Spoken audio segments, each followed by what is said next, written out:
My name is Deborah, and I'm a Baptist, and I'm here at the beautiful Whitestone Inn, and today is Miss Sexton's birthday. I want to tell you about a time that I forgot Miss Sexton's birthday, and what lesson the Lord taught me through that. Miss Sexton was a wonderful teacher, and she used every opportunity to teach me and to train me and to disciple me, and I trust that she's done the same with many of you. At the end of this video, I want to invite you to give your story about Mrs. Sexton and how she's impacted your life, especially as we consider her birthday in heaven. And also, at the end of the video, I have something special, and that is a video of Pastor Sexton singing.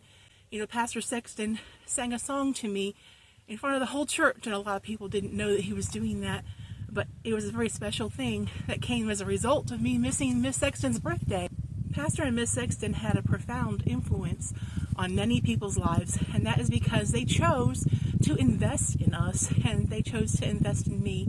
And sometimes I still wonder why they chose me, but I'm just so thankful that they did. And I'm also so thankful that the Lord chose me to redeem me and to save me.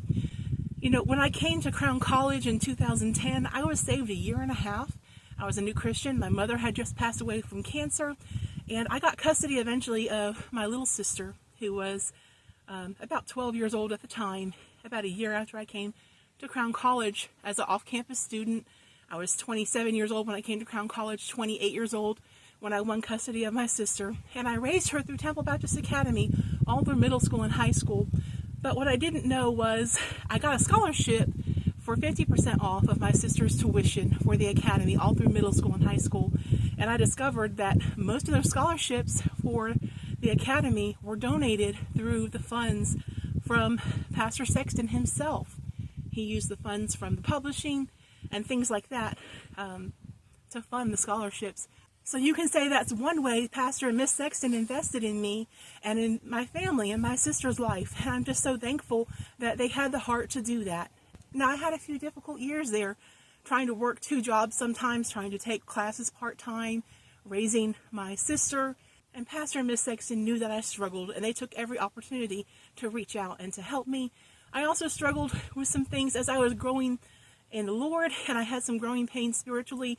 I got offended easily at things, and there was a time when I grew offended at some things from Pastor and Miss Sexton, and I wasn't as faithful to church as I should be, but I couldn't change churches no matter how I felt at that moment, because I knew I had to have my heart right. In order to have my heart right with God, my heart had to be right with Pastor and Miss Sexton.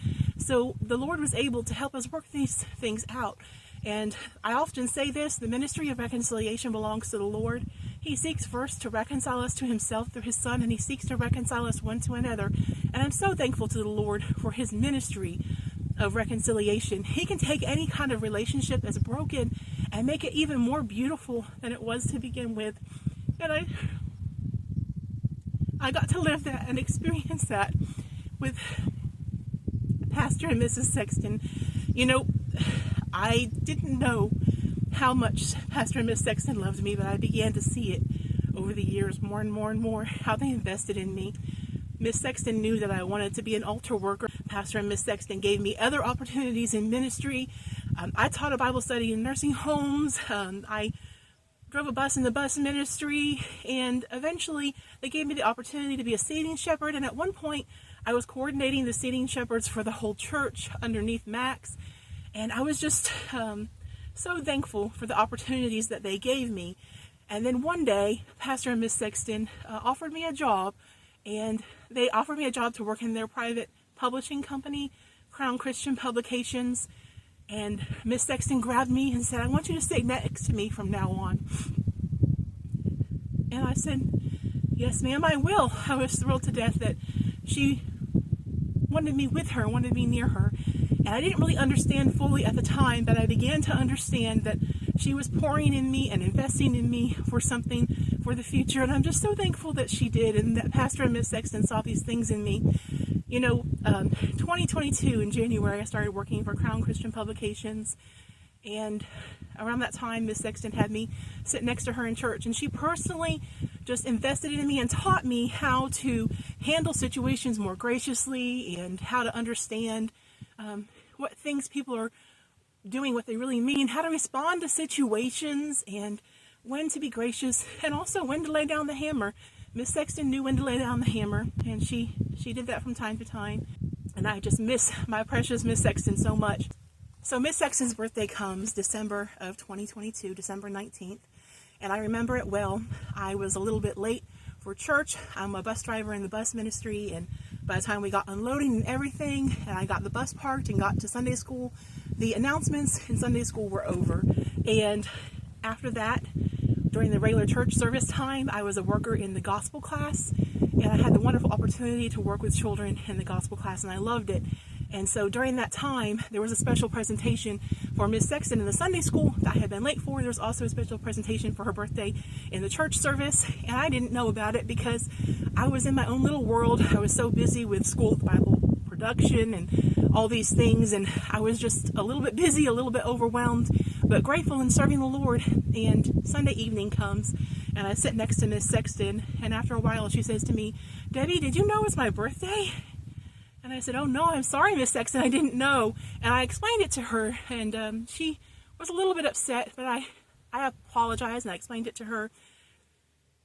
It was busy around the holidays. I didn't think too much of it, but my birthday came January 30th, and at that time, Miss Sexton had arranged a ladies' gathering for the ladies' Sunday school, and she found out that it was my birthday, and she brought me a birthday gift, and she handed it to me very pointedly. And I realized that I had hurt her feelings, and I was grieved in my heart about that. She really went out of her way to teach me to be a more thoughtful and considerate person, and it's something that I needed help with, and I felt so bad about it. We had our Faithful Men's meeting, and during one of the evenings of our Faithful Men's meeting, I brought her a gift. I sat next to her, and she turned and looked at me, and I said, "Miss Sexton, this is for you because I love you." And she said, oh, you didn't have to do that." I thought to myself, oh yes I did, because I saw her reaction, how over the top it was, and I just knew that it thrilled her soul that I thought of her and gave her a gift. And I gave her a bag full of sweets and things that I knew she liked, sugar-free sweets and things for her purse. I didn't want to give her things that she couldn't use. I gave her a lot of consumable things. If you knew Miss Sexton, she was famous for having everything in her purse. She loved the spray hand sanitizer, different scents of hand sanitizers and lavender and stuff like that. So I bought her some things like that. It was a gift bag just full of things. I wanted her to know I loved her, but I also wrote her a card, and I said, "Miss Sexton, I love you because you loved me first." That very next morning in the conference, Pastor Ray preached a message, and Pastor Sexton gave the invitation at that time, and I'm going to show you the video so you'll understand. Pastor Sexton used to have these moments where he would speak to me directly from the pulpit, something between only him and me, and he'd look me in the eye, and he did that, and he sang this song, and it just touched my heart so much. I wanted to share it with you because it's a special memory, and this is the reason why I don't think I'll ever forget Miss Sexton's birthday again, and I won't forget the influence that she had on my life. So I made this video just as a tribute to Miss Sexton, how much I love her, and I hope that after you watch this short video from Pastor Sexton singing a song to me, that you'll share your story about how Pastor and Miss Sexton touched your life. Thank you so much. God bless you. Amen. It's a great thing, isn't it? I love seeing this little chorus. I love him. I love him because he first loved me and purchased my salvation on Calvary's tree. Will you sing it once more, all of you, please? I love him. I love him because he first loved me and purchased my salvation on Calvary's tree. Amen. Amen. It's a sweet thing when the Lord visits, isn't it? And try to remember that. That people still trying to get it done. And we're praying for you.